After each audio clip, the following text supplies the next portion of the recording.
The fluorescent lights of Sterling Investments headquarters hummed with the cold efficiency of a corporation that valued profits over people.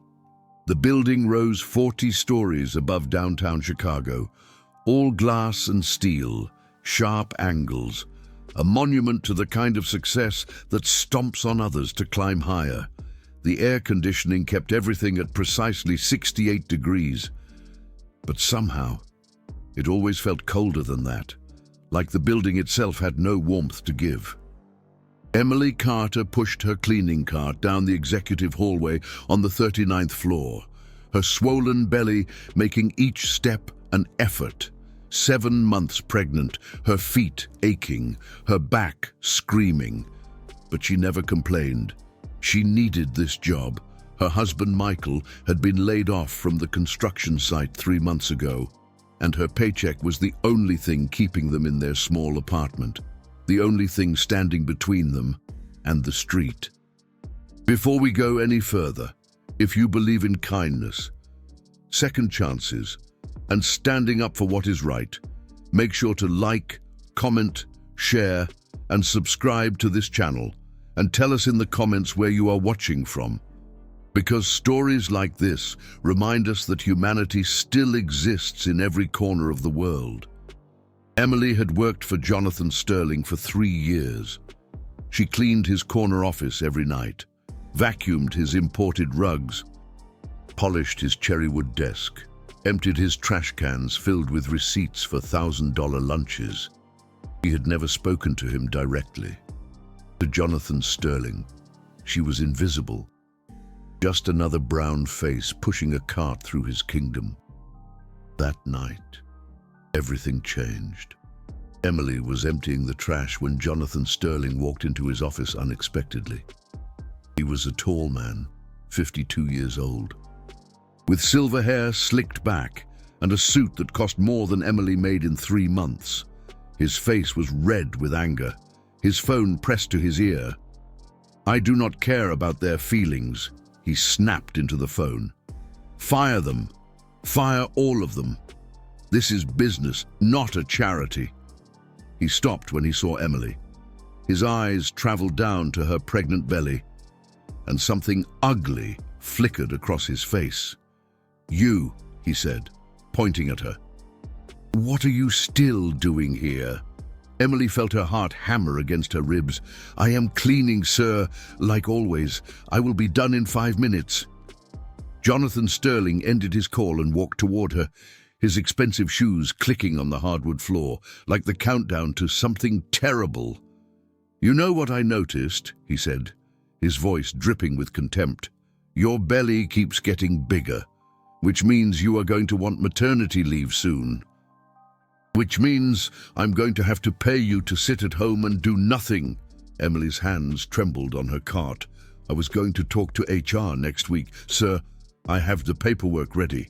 I have worked here 3 years without missing a single day." Sterling laughed, but there was no humor in it. 3 years of mediocre work. 3 years of you moving slower and slower. And now this. He gestured at her belly like it was something offensive. "You are fired. Effective immediately. Security will escort you out." Emily felt the floor tilt beneath her. "But sir, you cannot do this. It is illegal to fire someone because they are pregnant. I have rights." Jonathan Sterling leaned in close enough that she could smell the whiskey on his breath. "Do you know how many lawyers I have on retainer? Do you know how long you would have to fight me in court? By the time you won, if you ever won, your baby would be in kindergarten." "Oh," he smiled, and it was the coldest thing Emily had ever seen. "Now get out of my building."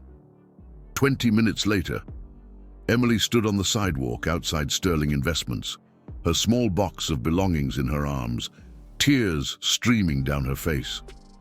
She had no job, no savings, and a baby coming in 2 months. That night, she told Michael everything. Most people did not know that Michael Carter had another name. On the streets, in the world of leather and chrome, he was known as Shadow. vice president of the Chicago Devil's Disciples chapter for 14 years. He had left that life behind when he married Emily, hung up his colors, stepped away from the club. But family is family, and some bonds are never truly broken. Michael made one phone call, 2 days later, at precisely 8:45 in the morning. Jonathan Sterling pulled his Cadillac Escalade into his reserved parking spot in the underground garage of his building. He was thinking about the board meeting at 10, about the acquisition he was planning, about the new cabin cruiser he wanted to buy. He never saw them coming. The thunder started as a distant rumble, like a storm rolling in from the mountains. But this storm had engines, 300 of them. When Jonathan Sterling stepped out of his car, the underground garage was already filling with motorcycles. They came down the ramps in waves, their headlights cutting through the dim concrete space, like the eyes of wolves. Big Harleys, engines roaring, the sound bouncing off the walls until it was deafening. Harrison stumbled backward against his car, his face white with terror. Security guards came running, but they stopped dead when they saw what they were facing. 300 Devil's Disciples in full colors.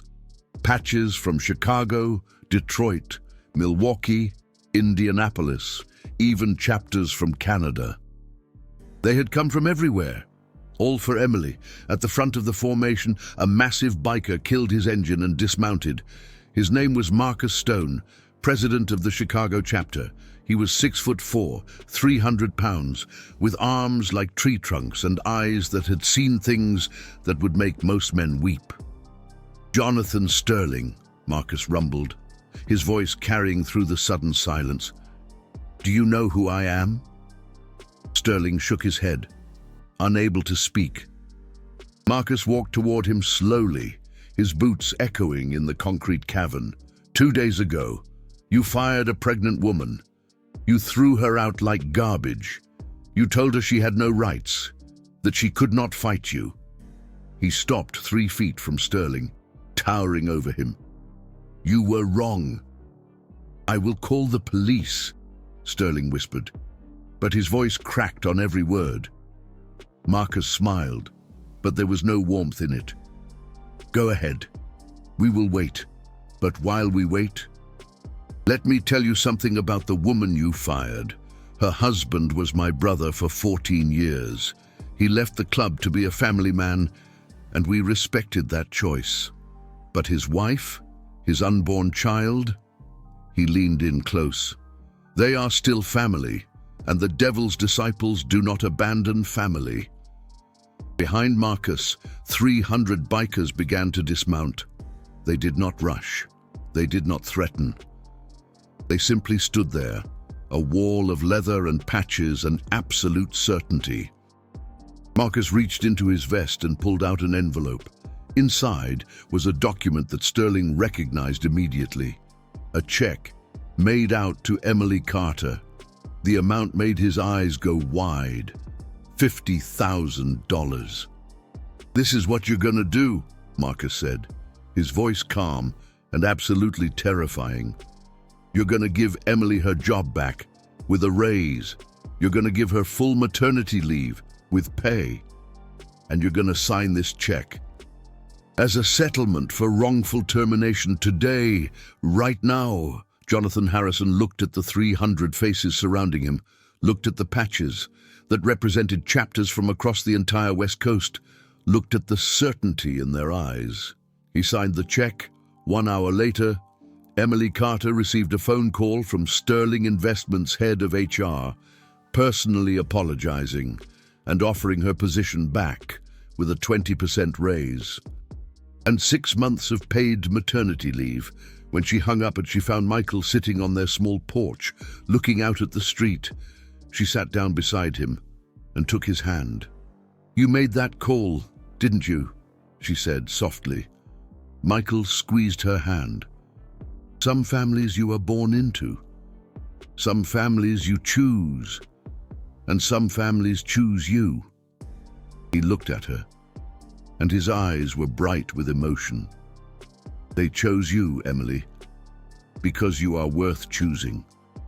What would you do if someone you loved and was treated like they didn't matter? Would you stand by, or would you stand up?